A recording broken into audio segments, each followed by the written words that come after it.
ನಿನ್ನೆ ಗೌರವಾನ್ವಿತ ಜಿಲ್ಲಾ ಉಸ್ತುವಾರಿ ಸಚಿವರು ಅನುಭವ ಮಂಟಪದ ಮೊದಲನೇ ಅಧ್ಯಕ್ಷ ಅಂತ ಅಲ್ಲಮ್ಮ ಪ್ರಭುಗಳ ಜನ್ಮಸ್ಥಳ ಬಳ್ಳಿಗಾವಿಯಲ್ಲಿ ಭೇಟಿ ಮಾಡುವಂತ ಒಂದು ಪ್ರಯತ್ನ ಮಾಡಿದ್ದಾರೆ. ಇದು ಪತ್ರಿಕೆಯಲ್ಲಿ ಬಂದಿದೆ. ಆ ಜಾಗಕ್ಕೆ ಹೋದಾಗ ನಂಗೆ ನೋವಾಯಿತು ಅಂತ ಹೇಳಿದ್ದಾರೆ. ಅಲ್ಲಿ ಅಭಿವೃದ್ಧಿ ಕಾರ್ಯ ಯಾವುದೂ ಆಗಿಲ್ಲ, ನನಗೆ ನೋವಾಗಿದೆ ಅಂತೇಳಿ ಪಾಪ ಹೇಳಿದ್ದಾರೆ. ತುಂಬಾ ಸಂತೋಷ. ಯಾಕೆಂದ್ರೆ ಸೊರಬ ಕ್ಷೇತ್ರದಿಂದ 5 ಬಾರಿ ಸಂಸತ್ ಸದಸ್ಯರಾದಾಗೂ ಕೂಡ ಪಾಪ ಅವರಿಗೆ ಇದೇ ಶಿಕಾರಿಪುರ ತಾಲೂಕಿನ ಮತದಾರರು ಮತವನ್ನು ಕೊಟ್ಟು, ಜಿಲ್ಲೆಯ ಮತದಾರರ ಜೊತೆಗೆ ಶಿಕಾರಿಪುರ ತಾಲೂಕಿನ ಮತದಾರರು, ಶರಣರ ನಾಡಿನ ಮತದಾರರು ಕೂಡ ಮತ ಕೊಟ್ಟಿದ್ರು. ಪಾಪ ಅವರಿಗೆ ಆ ಸಂದರ್ಭದಲ್ಲಿ ನೋವು ಅಂತ ಅನಿಸ್ಲಿಲ್ಲ. ಪಾಪ ಈಗ ಅವರಿಗೆ ಆ ಪವಿತ್ರವಾದಂತ ಸ್ಥಳಕ್ಕೆ ಹೋಗ್ಬೇಕು ಅಂತ ಪಾಪ ಇವತ್ತು ಅನಿಸಿದೆ. ತುಂಬಾ ಸಂತೋಷ. ಆದ್ರೆ ಇಷ್ಟು ಮಾತ್ರ ನಾನು ಹೇಳಲಿಕ್ಕೆ ಇಚ್ಛೆ ಪಡ್ತೇನೆ. ಇವತ್ತು ಕೇಂದ್ರದ ಆರ್ಕಿಯಾಲಜಿಕಲ್ ಡಿಪಾರ್ಟ್ಮೆಂಟ್ ಇಂದ ಅಲ್ಲಿಯ ಅಭಿವೃದ್ಧಿಗೆ 1 ವರ್ಷ ಆಯಿತು. ಕೇಂದ್ರದ ಆರ್ಕಿಯಾಲಜಿಕಲ್ ಡಿಪಾರ್ಟ್ಮೆಂಟ್ ಇಂದ ಅಲ್ಲಿ ಅಭಿವೃದ್ಧಿ ಕಾರ್ಯವನ್ನ ಮಾಡಲಿಕ್ಕೆ ಪರ್ಮಿಷನ್ ಅನ್ನ ಕೊಡಿಸುವಂತ ಕೆಲಸವನ್ನ ಒಬ್ಬ ಸಂಸತ್ ಸದಸ್ಯನಾಗಿ ಕೆಲಸವನ್ನ ಮಾಡಿದ್ದೀನಿ. ಇದು ಒಂದು. ಎರಡನೇದು, ಈಗಾಗಲೇ ಸರ್ಕಾರದ ಆದೇಶ ಇದೆ. 1 ಕೋಟಿಯ 3 ಆದೇಶ. ಅಲ್ಲಿಗೆ 3 ಕೋಟಿ ರೂಪಾಯಿ ಅನುದಾನವನ್ನ ಕೊಡಿಸುವಂತ ಕೆಲಸ ಯಡಿಯೂರಪ್ಪನವರು ಮುಖ್ಯಮಂತ್ರಿ ಇದ್ದಾಗ ಆ ಅಭಿವೃದ್ಧಿಗೆ ದುಡ್ಡು ಕೂಡ ಕೊಡಿಸಿದ್ವಿ. ಮತ್ತೆ ಇದರಲ್ಲಿ 50 ಲಕ್ಷ ರೂಪಾಯಿ ಅಲ್ಲಿಯ ಆ ಜಾಗ ಏನಿದೆ, ಒಂದು ಮಠದ ಹೆಸರಲ್ಲಿದೆ, ಆ ಮಠದ ಗುರುಗಳ ಅಕೌಂಟಿಗೆ ಮೊದಲೇ ಕಂತಿಗಾಗಲೇ ಹಣ ಜಮಾ ಆಗಿದೆ. ಇನ್ನೊಂದು ಕಂತು ಹಣ ಜಮಾ ಮಾಡಬೇಕು ಅನ್ನೋದೊಳಗೆ ಈ ಕಾಂಗ್ರೆಸ್ ಸರ್ಕಾರ ಸುತ್ತೋಲೆಯನ್ನು ಹೊರಡಿಸಿ ನಾವು ಕೊಟ್ಟಂತ ಹಣವನ್ನ ವಾಪಸ್ ಕೊಡಬೇಕು ಅಂತೇಳಿ ಸುತ್ತೋಲೆಯನ್ನು ಕೂಡ ಈಗಾಗಲೇ ಮಾಡಿಸಿದ್ದಾರೆ. ಅದು ಕೂಡ ಇಲ್ಲಿ ನಿಮ್ಮ ಕಣ್ಮುಂದೆ ಇಡುವಂತ ಪ್ರಯತ್ನ ಮಾಡ್ತಾ ಇದ್ದೀನಿ.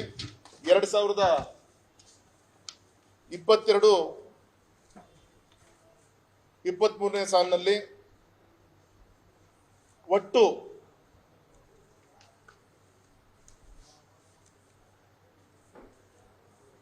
ಶಿವಮೊಗ್ಗ ಜಿಲ್ಲೆಯಲ್ಲಿ 36,71,00,000 ಮೊತ್ತವನ್ನ ಯಡಿಯೂರಪ್ಪನವರು ಈ ಪ್ರವಾಸೋದ್ಯಮ, ಈ ಶರಣರ ಜಾಗದ ಅಭಿವೃದ್ಧಿಗೆ ಹಣವನ್ನ ಕೊಟ್ಟಿದ್ರು. ಅದೇ ರೀತಿ ರಾಜ್ಯದಲ್ಲಿ 216 ಕೋಟಿ ಯಡಿಯೂರಪ್ಪನವರು ಕೊಟ್ಟಿದ್ದು.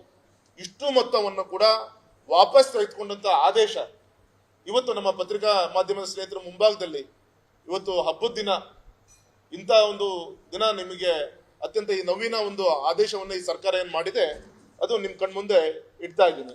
ಎರಡನೇದು, ನಮ್ಮ ಸೊರಬ ಕ್ಷೇತ್ರದ ಚಂದ್ರಗುತ್ತಿ ಸನ್ಮಾನಿಸಿದ ಮಧು ಬಂಗಾರಪ್ಪ ನಿನ್ನೆ ನೋವಾಯ್ತು ಅಂತ ಹೇಳ್ತಾರಲ್ಲ, ಸೊರಬ ಕ್ಷೇತ್ರದ ಚಂದ್ರಗುತ್ತಿ ಅವ್ರೇನು ಶಾಸಕರಾಗಿ ಆಯ್ಕೆ ಆಗಿದ್ದಾರೆ, ಅಲ್ಲಿಗೆ ನಿಮ್ಮ ಯಡಿಯೂರಪ್ಪನವರು 1 ಕೋಟಿ ಕೊಟ್ಟಿದ್ದು, ಅದು ಕೂಡ ಹಣವನ್ನ ವಾಪಸ್ ತೆಗೆದುಕೊಂಡಿದ್ದಾರೆ. 1 ಕೋಟಿ ಅಲ್ಲಿ ವಾಪಸ್ ತೆಗೆದುಕೊಂಡಿದ್ದಾರೆ. 1,30,30,00,000 ರೂಪಾಯಿ ಹಣವನ್ನ ವಾಪಸ್ ತೆಗೆದುಕೊಂಡಿದ್ದಾರೆ. ಅದೇ ರೀತಿ ಸಾಗರ ತಾಲೂಕಿನ ಕೆಳದಿಯಲ್ಲಿರುವಂತಹ ದೇವಸ್ಥಾನ ಅಭಿವೃದ್ಧಿ 50 ಲಕ್ಷ ಅದನ್ನು ವಾಪಸ್ ತೆಗೆದುಕೊಂಡಿದ್ದಾರೆ. ಅದೇ ರೀತಿ ಶಿಕಾರಿಪುರ ತಾಲೂಕಿನಲ್ಲಿ ಬಂದಿಳಿಕೆ ಕದಂಬರ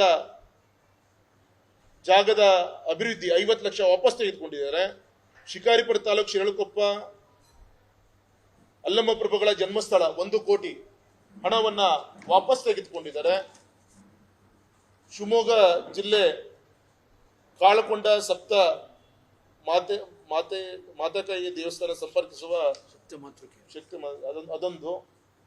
ಕಲ್ಲೊಡ್ಡು ಮಂಡ್ಲಿ ನಮ್ಮ ಶಿವಮೊಗ್ಗ ನಗರದಲ್ಲಿ 1 ಕೋಟಿ ಚಾರಣ ಹಾಗೂ ಇತರರ ಒಂದು ಅಲ್ಲಿಗೆ 1 ಕೋಟಿ ಕೊಟ್ಟಿದ್ದು, ಅದನ್ನು ವಾಪಸ್ ತೆಗೆದುಕೊಂಡಿದ್ದಾರೆ.